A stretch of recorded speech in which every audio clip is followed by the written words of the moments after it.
I sit in a room until I convince myself that pink elephants are dancing around. I love This is a good question. Then I'm crazy, and I don't have a concept of reality. Or you've been smoking something.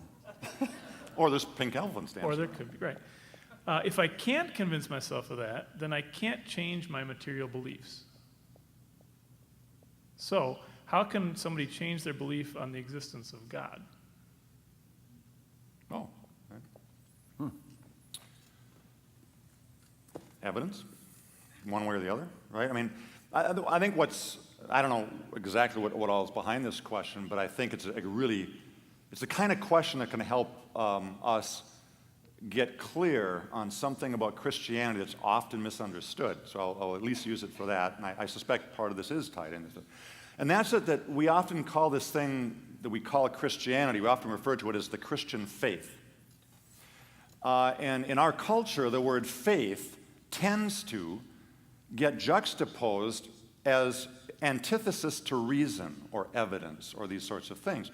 And so, and I deal with this, I mean, in a college classroom of freshmen, sophomores who are finally breaking away from mom and dad for the first time and are willing to question the faith they were handed.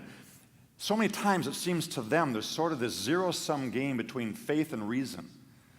And you even hear people through church history tell, like the more reasons you give me to believe in Christianity, well, that means the less faith it takes, which means you're actually hurting me now.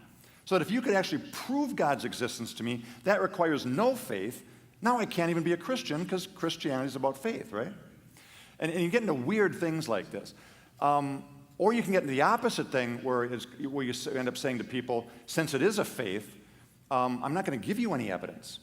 You just got to take the leap, right? This isn't about using your mind. In fact, check your mind at the door when you come in the church, because this is a faith community, not a rational community. And all of a sudden, atheists become the rational people, and Christians become the silly little faith people who believe in pink elephants and gods and things like that. I'm really glad there was another way of seeing it, because if that was the way it was, I would have had to, at about age 20, not be a Christian. Because I was college, I was a science guy, trained in the sciences, until I could find a way for science, particularly, and faith to make sense. I couldn't rationalize how I could be a Christian. Here's the good news. The word faith, that we translate faith out of the Greek, pistis, does not mean intellectual assent to some set of rational beliefs. That's what the word faith means in English that we use to translate pistis. Pistis is much better translated, I would say, as trust, covenantal trust. I'm called to trust God. That's a heart issue. God never says that if you trust me, you'll never have a doubt again. In fact, I think God created our minds that are brains, that have questions. And in fact, God says in Isaiah 1:18, come on, let's reason together. I think God loves David in the Psalms, which half the Psalms David spends his time doing, railing really tough questions at God, going, what are you doing? Where are you? I mean, he's not a guy who checked his brain at the door. The good news about the Christian faith is that it's not a religion that asks you not to ask questions, not to have doubts, not to have really troubling times about this, but rather to bring those doubts into a context of covenant relationship with a God who gave you the very mind that's asking those questions and is willing to work through them. That so freed me up to be a Christian who could actually engage the life of the mind. The only thing I'd add to that's really good and really important to lock in. But if you're comparing faith in God, trying to believe in God, like trying to believe that there are pink elephants in the room, I mean, then you can never believe in God. I don't think that analogy is a good one, though. Rather, think about it this way. I mean, if we learned anything from science in the 20th century, it's that the amount of reality that we experience, that we can actually sense, is a fraction of what is real. Most reality is beyond the vast majority of reality. Like 99.999% of it is beyond our sensory capacities. It always freaks me out that right now, if I turn on a radio, there'd be all these radio stations, televisions. They're all here, but you don't sense that unless you have the right mechanism for it. Which leads to my second point, and that's just this: I think there's a lot of reasons for believing that God exists, whereas there's none for believing that there are pink elephants in this room. And we could give all those reasons, but I'd also give this. In the same way that it takes a special radio receptor, a special kind of mechanism to pick up the stuff in the room, like radio waves and television shows or whatever, the parallel would be this. We can develop a capacity. Now, it takes reasoning to make this commitment, but after the commitment, if you start pursuing this and walking in this, I believe I've found you develop a capacity for, let's call it a God receptor, where you begin to receive, you begin to become aware of God's reality, which is different from, but not entirely unlike your awareness of the rest of the reality. God is in this room right here and right now, and you can be aware of God, and there are times where you just sense, you know, God's presence. And so I would encourage the person who's drawing the parallel between God and the pink elephant to rather see it in terms of all the other invisible realities that are around us, and then just pursue the possibility that you can, by pursuing a certain life trajectory, maybe enter into on the basis of rationality and reason and all the evidence, but you can develop a capacity to experience and enter into and receive, know the reality of God that is every second of your life around you. In Him, we live and move and have our being, the Bible says. Okay, you guys, thanks for coming. We appreciate you being here. We love doing this kind of stuff. It's just gets us jazzed. Great questions, really, really great questions. If you want to stick around for 15 more minutes or so, Paul and I will still take questions from Charlie, and so feel free to do that. Otherwise, you can consider yourself dismissed. And if you haven't heard your question or didn't hear your question tonight, sorry, we just had tons. They were all Blame good. it on Charlie, and right. you leave Not nasty the voice lengthy messages on his answers you email. guys gave. Okay, next one. What do you think of the recent movie Religulous? Oh, wow. I saw it. You saw it, yeah. I saw it. How many have Religulous. seen the movie? Has anyone seen the movie? How many have seen the movie? Religulous. Not very many. Not All right. very many at all. It's a documentary put out by Bill Maher. Yep. Yeah, the comedian.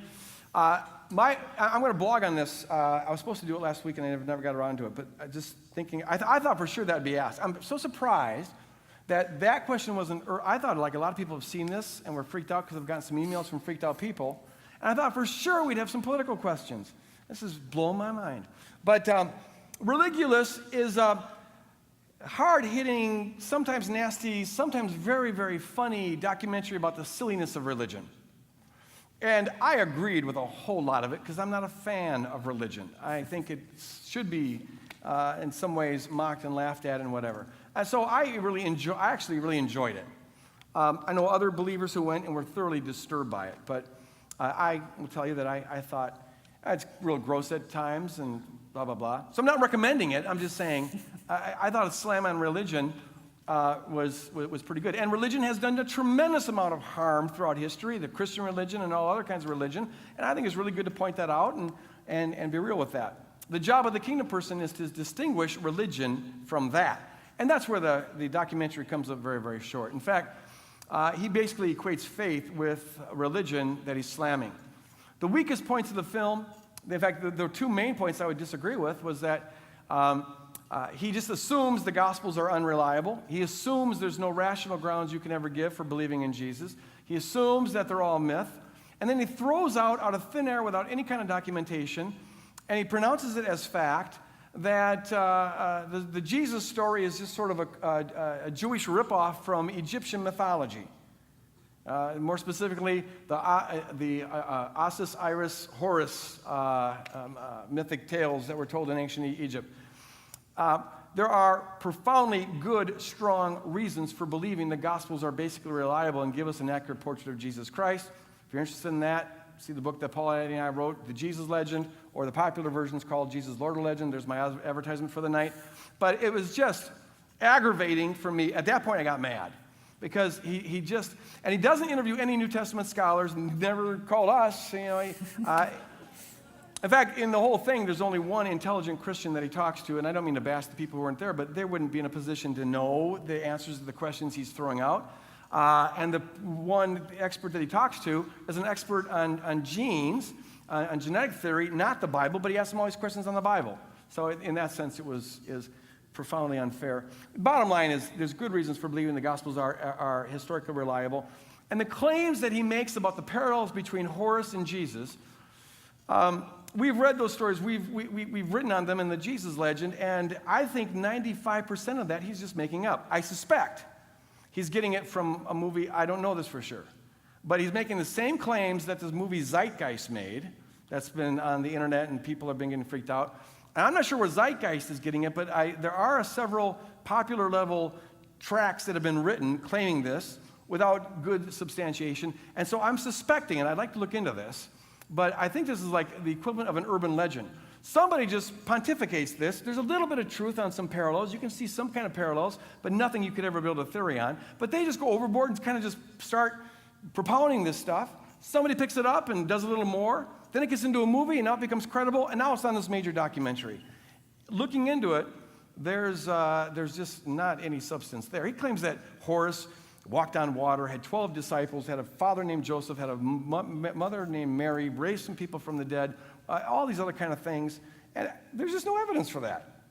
So it was irritating. Other than that, it's kind of like I'm saying, hey, it's really funny when you agree with it, but when you disagree with it, it gets really aggravating.